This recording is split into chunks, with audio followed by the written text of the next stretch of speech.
What's up, guys, and welcome back to the channel. Eric here again. If you're new here, what's up? Welcome. If you're not, you know what the deal is. We don't fluff shit up, we cut to the shit.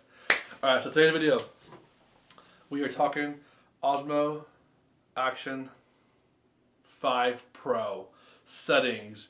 Pretty much a quick setup guide on how to get cinematic settings and what you'll need to get there, and some of my favorite settings and how to make custom settings. So let's get to it. Alrighty, guys, so Action 5 Pro, here we go. Turn it on, you go ahead and just depress. It turns on quick, very quick. So pretty much to set settings. Alright, so you're going to go ahead and click the settings back here. Let me see if I can get it to go.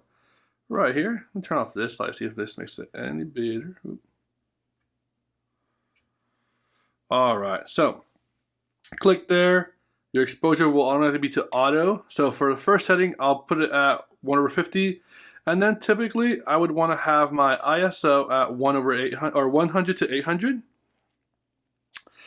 We're going to go with color D-Log M 10-bit. If you want to go ahead and color grade this footage. I'm going to leave it on auto white balance because this will primarily be used to do some motor vlogs. And I don't have the patience or don't want to keep stopping the bike, etc., to set my auto white balance. So we'll go down adjustments wise, texture to -1, noise reduction to -1, and that's that. Awesome. So what else we can do is we'll go into the resolution. So you swipe up from the bottom, go to 24 frames per second. I'll leave it on rock steady and wide. I'm not a huge fan of ultra wide yet, so we'll see how that goes. Go back, and then what you're going to do is swipe down, hit the little dude here, and then save current setting. So it'll save it for you, it'll tell you what it is. Click confirm and you're good to go. Alright. So now we're going to go ahead and go into our slow-mo settings. So I have them saved and I'll show you how that works. Click here, and then I have, this is rock steady 60, as you can see, and then my 30. Go to my 60.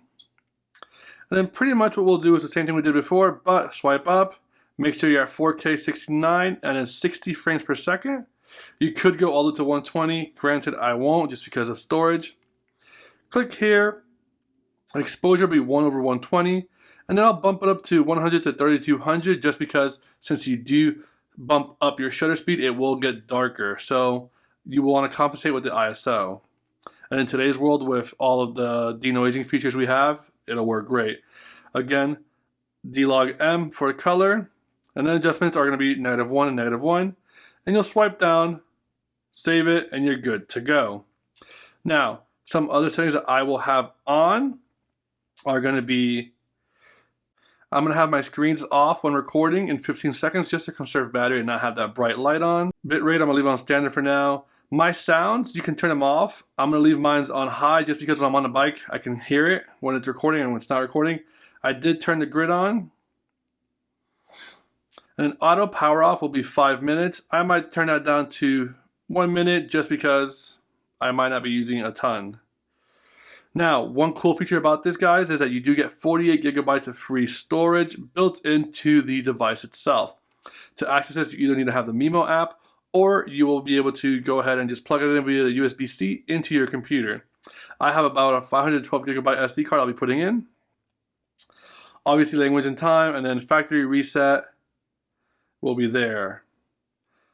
So here you can go ahead and switch between your storages. You can format through here as well. If you swipe back to the left, you have your commands. This here is for your voice control. I don't use that a ton. This is your quick switch buttons. Mine will switch through the modes. If you can click here, switch between modes. You can start, end, or pre-record, lock screen. Shooting modes, it'll switch between my 2 custom modes and then the default modes. Now, another cool feature that this has, which is great to have because it's so fast, so we're going to turn it off. If you hit the record button, I'm going to hit it in 3, 2, 1. And you're recording. It's fast. So it turns off in 15 seconds. On auto turn off the screen, I have it set so that only this little red dot will be blinking to tell me that it is recording. Also, this screen here is also touch screen, which is pretty cool. So you can adjust the time here as well. So I'm gonna turn it off and get to it. And that, guys, are my settings. I do have LUTs that I use with the Osmo Pocket 3, and since this isn't DJI D-Log M family, my LUTs work with the Osmo Pocket 3, with the Action 5 Pro, and the Air 3S, as well as the Avata 2. So guys, like always, thank you for watching. Peace out.